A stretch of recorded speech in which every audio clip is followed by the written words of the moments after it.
Bonjour, que la paix et la grâce de notre Seigneur Jésus soient votre partage. Je suis l'apôtre évangéliste Emmanuel Mbo et je viens parler de la ruine. Je viens parler de ce qui est détruit. Je viens parler de ce qui est dévasté. Je viens parler de ce qui plonge plusieurs personnes dans des dépressions. Je viens parler de ce qui plonge des familles dans l'oppression. Je viens parler de ce qui amène des gens dans la pauvreté, ce qui est arraché, ce qui est détruit.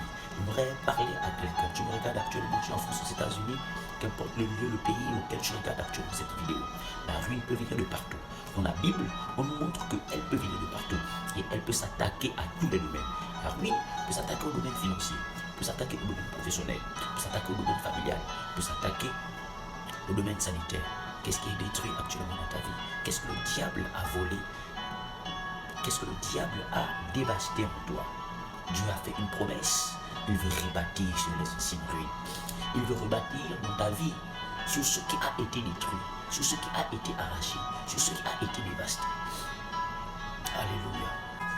Méditons ensemble deux passages du texte de la Bible, parce que le Seigneur compte faire ce qu'il a dit. Méditons ensemble Ésaïe 58, verset 12. La Bible déclare: les tiens rebâtiront sur des anciennes ruines. Tu relèveras des fondements antiques. On t'appellera réparateur des brèches, celui qui restaure les chemins, qui rend les pays habitables. On t'appelle réparateur des brèches. C'est Dieu qui le fait. On l'appelle le réparateur des brèches. L'Éternel est celui qui rend les villes habitables. Ça, c'est le prophète Ésaïe, le prophète de justice, qui après un diagnostic du jeûne que Dieu apprécie et Dieu n'apprécie pas, il va au verset 12 de Ésaïe 58, il va leur expliquer la promesse qui est attachée selon le style de jeûne que l'Église doit pratiquer. Alléluia. Et alors, il va nous dire que les tiens rebâtiront sur les anciennes ruines. Ici, le mot qui m'intéresse, c'est la ruine.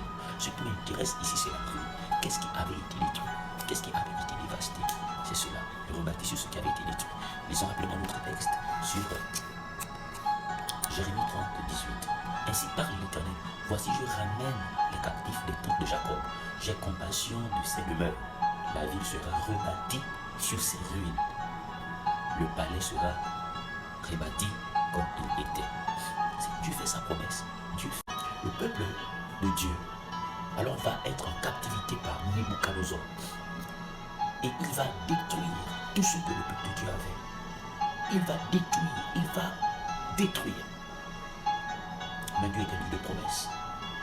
Il va entendre les pleurs. Il va descendre. Et il va rebâtir sur les anciennes ruines. Alléluia. Une aussi peut être une épreuve, comme le cas de Job. Le diable a dévasté. Et cela a été permis par Dieu. Mais Dieu qui est fidèle, il tient toujours à ses promesses. Il a rebâti. La ruine peut venir aussi par tes ennemis. De tes ennemis. Dieu est fidèle. Alors c'est plus le temps pour toi de lamenter. Mais c'est le temps pour toi maintenant de vaquer à la prière. C'est plus le temps pour toi de pleurer. C'est le temps pour toi maintenant de dire: c'est vrai. Mais mon Dieu est vivant. Et il va faire. Il va rebâtir. Alors ta profession peut être restaurée.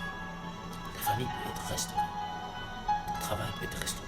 Tes finances peuvent être restaurées. Parce que Dieu compte rebâtir sur ce qui avait déjà été détruit par le diable.